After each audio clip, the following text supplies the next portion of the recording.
আমি অ্যাডভোকেট সাহেবের কাছ থেকে শুরু করি। ওই যে বৈষম্যহীনতা, এটা মানে কি? আমরা বারে বারে বৈষম্যহীনতা বলে বৈষম্যেরই সৃষ্টি করছি। তাহলে আমি মনে করি আমার মতে এটা একটা ডেফিনিশন হওয়া উচিত, যাতে আমরা সবাই মিলে বুঝতে পারি এই করলে বৈষম্যহীনতা আর এই করলে নয়।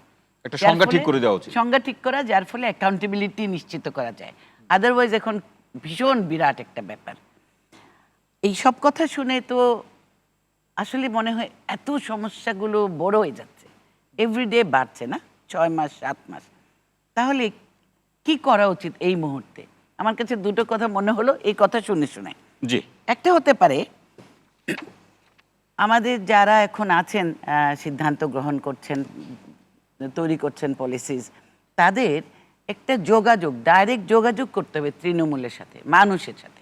শুধু পলিটিক্যাল লিডাররা করছে, ওদেরটা ওরা করুক, কিন্তু আমরা যারা দেশ শাসন করছি আমাদের দরকার সেখানে যাওয়া, মানুষের কথা শোনা। সেই সময়টা দিতেই হবে, যত কঠিনই হোক।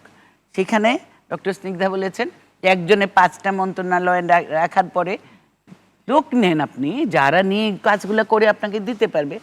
This is one. তো জনগণের সাথে সম্পৃক্ততা করে, তাহলে ওনারা হয়তো বলবে না ও এটা হচ্ছে এখন হয়েছে, রাতে মারামারি হয়েছে, সো হোয়াট, এটা তো আগেও হয়েছে। এই জন্য আমরা ওনাদের চাই নাই, আমরা চেয়েছি ওনারা বলবে ইয়েস এটা আগেও হয়েছে, আগে কেউ নেয় নাই পদক্ষেপ, আমি নিচ্ছি, এখন থেকে আমার আর সেই হবে না। সাহস আছে, আমি বলতে পারি এখন থেকে আর হবে না। আমার পেছনে আছে এত তরুণ, জি। কাজে আমরা সাহস করে কথা বলবো। এই জায়গাটা আমরা আজ পর্যন্ত দেখিনি। আরেকটা উপায় আমি বলি, আমার মনে হলো, সেটা হলো এই যে কমিশন হয়েছে অনেক, এবং আমি কিছু কিছু কমিশনের লোকজনের সাথে কথা বললে শুনছি জি। 200 400 500 পেজ কমিশনের রিপোর্ট দেওয়া হচ্ছে। এই রিপোর্টগুলো কে পড়বে? ওনারাই বলছেন এই রিপোর্ট কেউ পড়বে না, এইখানে পড়বে পলিটিক্যাল যখন লোক আসবে তারা। ইফ দ্যাটস দ্য, পুরো রিপোর্টটা হয়তো পড়বে না, প্রতিটা রিপোর্টের একটা সামারি থাকে 2-3 পৃষ্ঠা, সেটা তো পড়বে নিশ্চয়ই। আমি তো বলিনি কথাটা।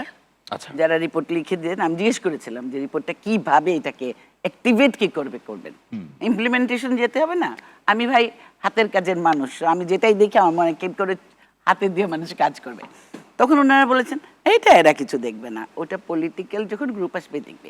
If that's the thing we are expecting, তাহলে আমার কথা হচ্ছে যত কমিশন আমরা তৈরি করেছি সবাইকে একটা সুনির্দিষ্ট টাস্ক দিতে হবে। আমরা একটা ফেয়ার ইলেকশন করতে গেলে কি কাজ আমাদের করা দরকার, অনলি দিস, আর কিছু বলবে না, অন্য কোনো রকম ওনাদের পরামর্শ দরকার নেই। প্রত্যেকটা গ্রুপ যারা আছেন, সেটা ইকোনমিক, সোশ্যাল, কৃষি, হোয়াট নট, সবাই কিন্তু উইমেন অ্যান্ড আদার্স, তারা বলবেন যে একটা ফেয়ার ইলেকশন করতে গেলে মানুষের সবার সম্পৃক্ততা আনার জন্য কি করতে হবে। একটা হচ্ছে ইলেকশন কমিশনকে সেইভাবে ক্ষমতায়িত করতে হবে, ভালো লোক, কাজের লোককে দিতে হবে। সেকেন্ড থিং, আরেকটা হচ্ছে যে মানুষ যেন ভোটটা দিতে পারে গিয়ে ওই ব্যবস্থা করা। আমরা অনেক বলেছি আগে যে কোথাও যদি গিয়ে আক্রমণ করে, মনে করেন মুসলমান হিন্দুকে আর হিন্দু মুসলিমকে আক্রমণ করলো যে জি। গ্রামে, এই খবরটা প্রতিটি অ্যাডমিনিস্ট্রেটর আগে থেকে জানে।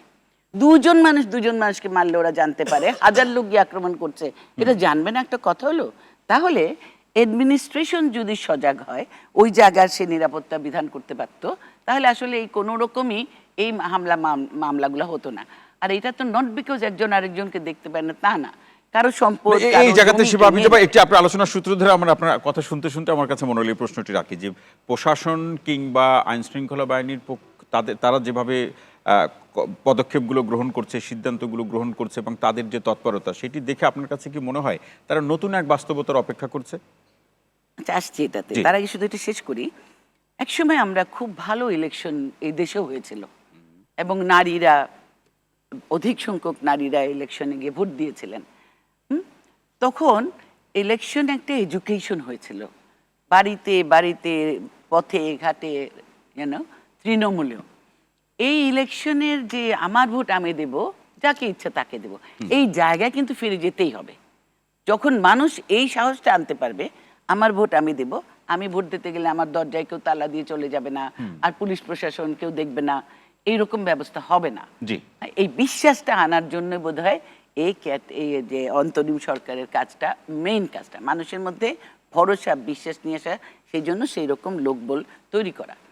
এটা আরেকটা প্রশ্ন, যে যে প্রশাসন এবং পুলিশের কর্মকাণ্ড অথবা তাদের তৎপরতা দেখে আপনার কাছে কি মনে হয় যে তারা নতুন আর একটা রিয়ালিটির জন্য অপেক্ষা করছে বা নতুন কোনো পরিস্থিতি বা বাস্তবতার অপেক্ষা করছে কিনা?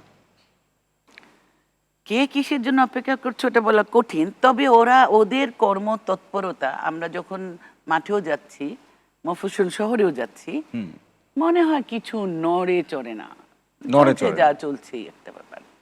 যেমন আদালতে, তেমন অন্যান্য সকল ক্ষেত্রে আমরা এতদিন বলেছি ইমপিউনিটি হয়েছে বিচার ব্যবস্থার, এখনো কি সেটা খুব বদলে গেছে? এবং সাধারণ মানুষ বলছে মজা করে যে তারা শক্ত কিন্তু তুলার মতো। সাধারণ মানুষের কাছে কেউ যাচ্ছে না, যে সিদ্ধান্ত নেয় তারা ওদের সাথে কথাই বলছে না।